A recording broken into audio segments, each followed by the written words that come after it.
Why does it seem like we're always caught in opposites? Good and bad, right and wrong, success and failure.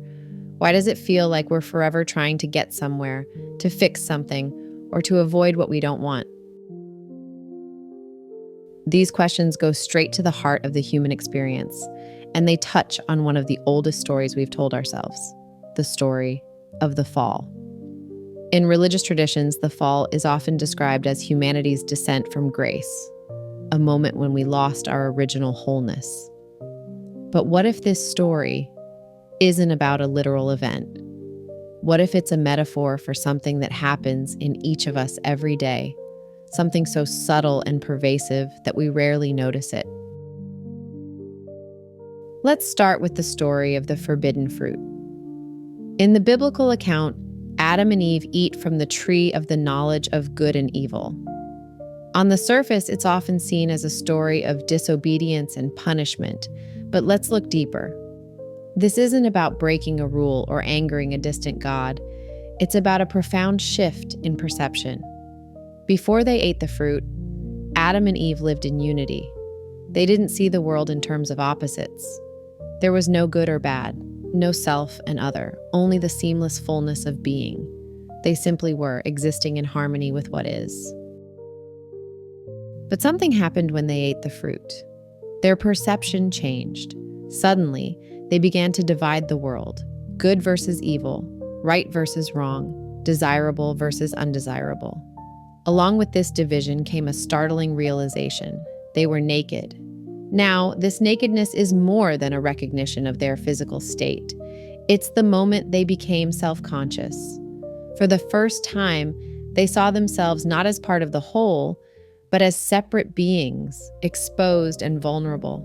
They became aware of themselves as me against the world. This was the true fall, not a fall from a physical paradise, but a fall into the illusion of separation. The nakedness they experienced wasn't about clothing or shame in the usual sense. It was the birth of the ego, the sense of self as an isolated entity. They looked at themselves and saw a gap between what they were and what they thought they should be. This is the moment we all carry with us, the moment we start to see ourselves as incomplete, lacking, needing to protect or improve ourselves to measure up to some imagined standard. What does this realization of nakedness imply? It's the beginning of fear, of self-judgment, and of striving. It's the source of our constant need to cover up, not just with clothes, but with identities, roles, achievements, and beliefs.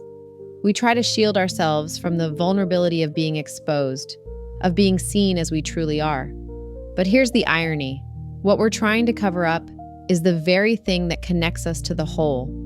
Our so-called nakedness, our raw, unadorned being, is not a flaw. It's the doorway back to unity. Now let's bring this into our own lives. How often do we eat from that same tree? Every time we label something as good or bad, right or wrong, desirable or undesirable, we reinforce the sense of division. We split reality into pieces, creating a world of opposites where we're always striving to be on the right side. This splitting isn't just an intellectual exercise. It shapes how we feel and act. It creates tension, conflict, and the constant sense that something is missing. The story of the fall is a story of forgetting. It's about forgetting that beneath the ripples, the lake is still whole. Beneath the opposites, there's a unity that never goes away. The journey back isn't about erasing the ripples or denying the opposites. It's about seeing through them. It's about realizing that the divisions we see are like shadows, real in their appearance, but not the ultimate truth. Imagine standing by a still lake at sunset. The surface reflects the sky above, perfectly calm and unified. Now imagine throwing a rock into the water. The surface ripples, and the reflection breaks apart into fragments. This is what happens when we divide the world into opposites. The ripples don't destroy the lake, just as our perceptions don't destroy reality, but they distort it, making it harder to see the underlying stillness. What does this mean for us, practically? It means we can begin to question the stories we tell ourselves about good and bad, success and failure. It means we can pause when life feels like a battle and ask, what am I dividing here? What am I resisting? This doesn't mean we stop taking action or stand by in the face of harm. It means we respond from a deeper place, a place that sees the whole picture rather than being caught in one side of it. Consider how this understanding might change the way we deal with conflict.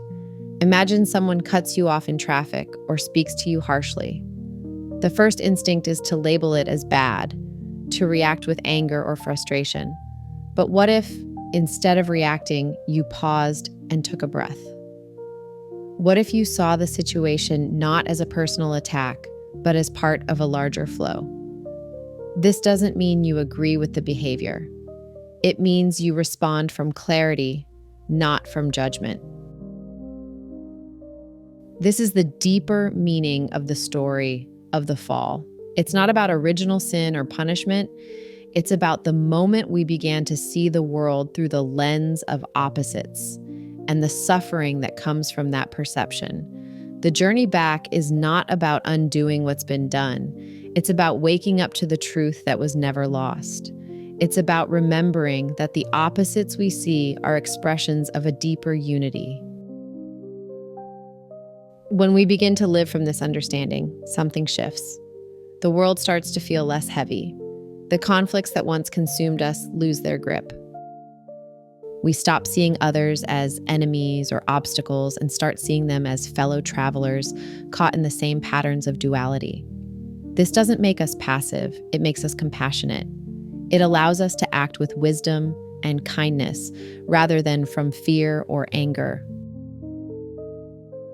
Think of a prism splitting light into a rainbow. The colors are beautiful, distinct, and real, but they're all part of the same light. The divisions we see in the world are like that rainbow, vivid and compelling, but ultimately part of a greater wholeness. When we start to see this, life becomes less about taking sides and more about appreciating the interplay of colors, the dance of light and shadow.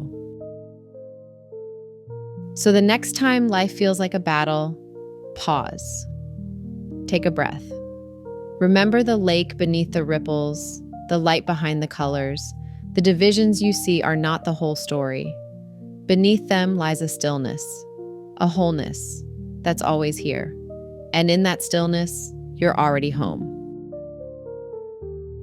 The real-life implications of this are profound. When we stop fighting against the opposites, we stop feeding the sense of separation and ego.